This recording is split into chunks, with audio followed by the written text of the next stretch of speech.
Good morning, good afternoon, good evening to all beautiful women in this world. I do hope that you are well and healthy and enjoying this beautiful season of summer. I'm still in Qatar.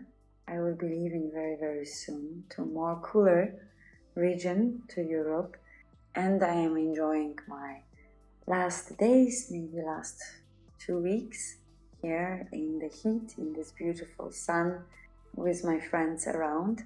I do hope that even if you are not able to have your holiday for various reasons, you're still finding this great and positive spirit in you to enjoy the sun. I know in Europe there are countries where it will be raining, but even the rain can be a great blessing and an amazing inspiration for doing interesting things. Welcome to the episode number 11 within our concept of Better Me for Me, and today I will bring you the good book is a hook. Different ways we will find in a way how we are building ourselves. In the past I have mentioned today as we are, every single content we are building is a kind of brick that eventually in some time in the future will have an impact, overall impact on our decision-making process. I believe that personal development, reading specifically, is having a huge impact on our prefrontal cortex.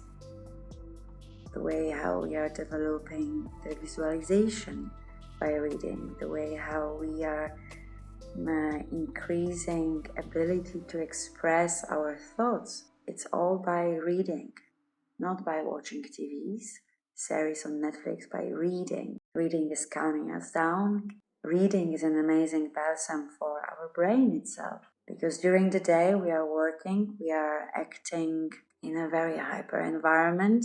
And it's very important that our brain is having this calming down momentum within the day, because all vibrations that we have delivered during the day, the discussions, the talks, the brainstorming of emotions that we went through during the day, it will bring shake to our brain. So reading is having this beautiful power of calming us down. And even more interesting for our development is from time to time to grab the book that is not in our line of interest. The way how we are building the purpose for life. If you don't have it, find it. Because once you have it, your life will change significantly. It will give you the ideas that you did not know you can have. You can take you to the places you did not consider you would be willing or able to go one day. We can't, of course, achieve everything what we want. And I'm also not talking about purpose like, having house, gold bed, and millions on account. I'm talking about this more valuable purpose. Who you want to be, how you want to live your life, what kind of values you are driven by, and what kind of impact you are having on people that are around you. The purpose is the component that will be leading to the decision-making process. Decision-making process will bring us to the stage where we will experience the consequences. I used to say to my son, good behavior, good consequence, bad behavior, bad consequence. And I think it has no difference within our own life. Especially we as women, we will make decisions based on our emotions, which are not often quite good advisor. This is how it is. This is who we are. The consequences will have definitely an impact on our confidence, on our inner strength, how we feel with ourselves, how the people make us feel, and why we feel weak if this treatment is not flourishing us. A very important question is also to make the reflection, I believe, is how do we take decisions? So like I mentioned already, based on emotions. The other part, I will call it wiser group of women will take decision based on rationale. And I believe this misbalance from us being emotionals to this little special group of rational women should change at the moment when we become adult women. Regardless, either we are wives or mothers, it doesn't matter. We had a time to run. We reached, for example, 30. Maybe the process already of awareness should start a bit earlier. But when we enter 30, I believe it's the time when we should start to reflect on our language, on our attitude, on the way how we are leading our life, and not based on emotions, what I want, but where I want to be, who I want to be. The emotional drive for making decisions, it is also quite often correlated with our inner, I will call it toxic needs. I call them toxic needs because these are the needs that we did not get them when we were younger, maybe within the childhood. So this gap grew and got rotten. This empty space was not feeded, was not flourished. Some bitter juices appeared over there called tears, and it got rotten. And it produced a toxic environment in our body. This is my own expression. This is how I really visualize that. But when we are making decisions based on emotions, it's because of our toxic needs that have not been met. Whereas the rationale, when it's used, I believe that's the level of maturity, and it will be a higher level of emotional intelligence. So here it is. I brought you here 4 pieces from various books that I would like to share with you, also my perception, and of course happy to hear from you. Either there is a book that indeed changed your life, or how you consider role of book in life. Do you disagree with me so far, or agree? So here you go. I brought for you here the citation that I would like to start with. I selected these 4 in a specific order, so I do hope I will be able to deliver you the message I really wish. So the first citation is from Confucius. If we take a global perspective in today's world, various countries, nations, and ethnic groups have different cultures, different religions, different values. But all the peoples of the world should aspire towards living together harmoniously, rather than resorting to war and violence at every turn. It's a world perspective, but let's narrow it to our individual existence, our household construct. How often we ignore that we are different people from each other, either within the family members or within the work. We forget, because when the butterflies are away, we forget to admit that we maybe did not take a note properly about the differences between the cultures. Cultures, not even regional cultures, cultures in attitude, because we will have from the same nationality, from the same religion, 2 different families, and parents will raise the child in a different way. So we do not have to go for really deep ethnicity. But within our neighborhood, within our own little world, we have different people. Yet we ignore that each of us, every single individual, is having different personalities and will be driven by various values. And it is so difficult to find a way to get that interest to create harmony in living together. Another aspect is, are we talking with people whom we are living with? Are we talking with them about those differences? Are we talking with them about the values and how the values are, having an impact on your world, on your life? How it is affecting the way you are raising your kids? Are we able to express in rich way what we think?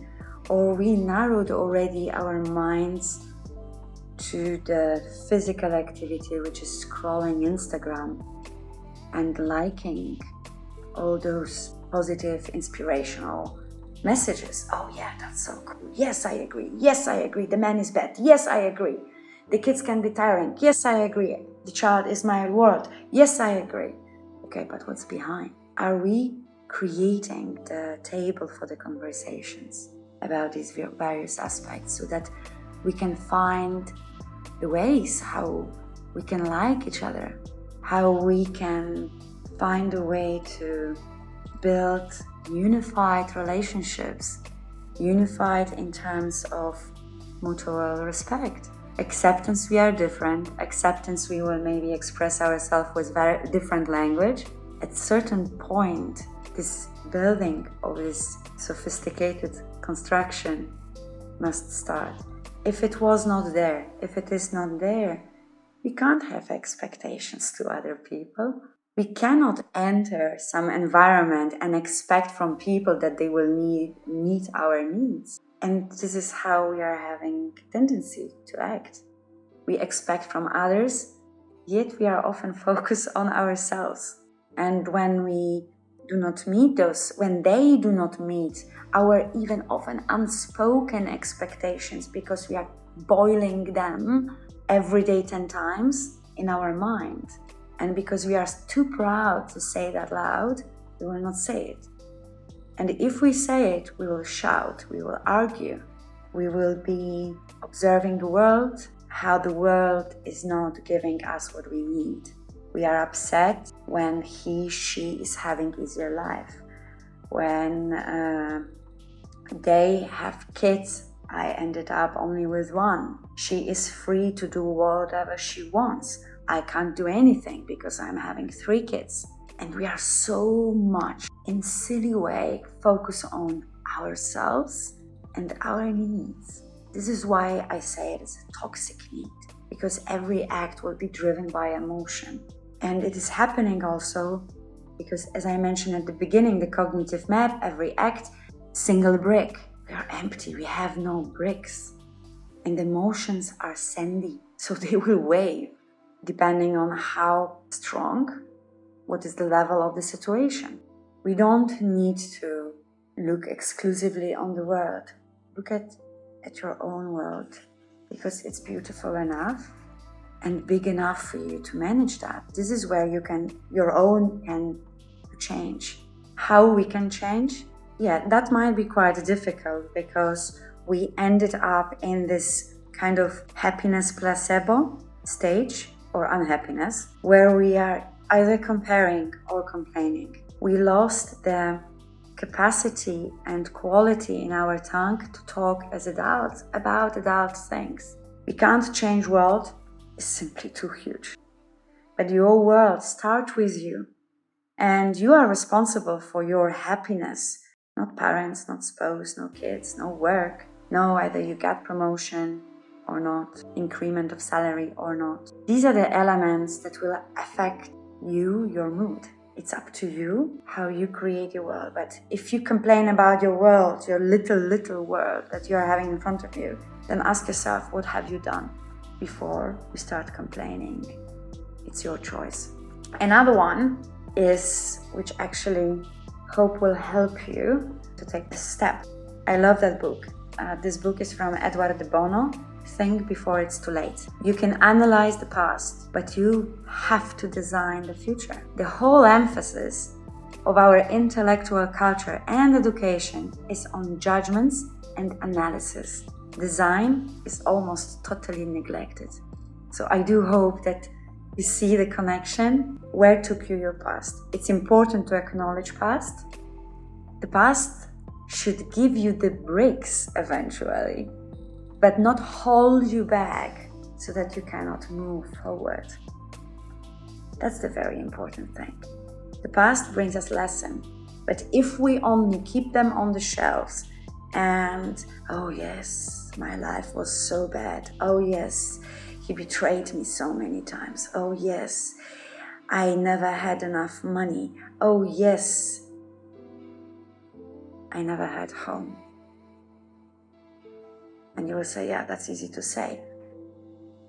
You don't know if it's easy because you don't know from where we all come from, right? I say that because I am aware of these things. And this is unfortunately what is holding us from starting to design better tomorrow, better me for me. If you put your family first before you, then please do not cry that you are tired. Because you have the power to ask the family, help me, I'm taking the day off. If we think it's not possible because what my family will say that I went out with my friend and left my family on the weekend, it's also on you, not on your family. Every single step you take, it's in your hand. That's why reading the book is very important. The next one. I'm sure you heard about that. It's quite a popular book from Stephen Covey, The 7 Habits of Highly Effective People.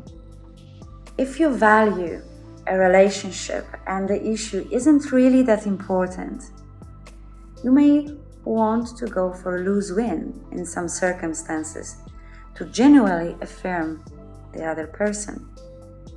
What I want isn't so important as my relationship with you. Let's do your way. I usually say, you're right, my piece, and leave with a smile. But isn't it so right? How often we are having in our life, daily life, this kind of situations with our parents, with our friends, with our spouses, with our kids. We want to prove who is having the power. Or we are afraid to say no because we are afraid of judgment. But the maturity in this situation, I find to be aware where we can go for the compromise.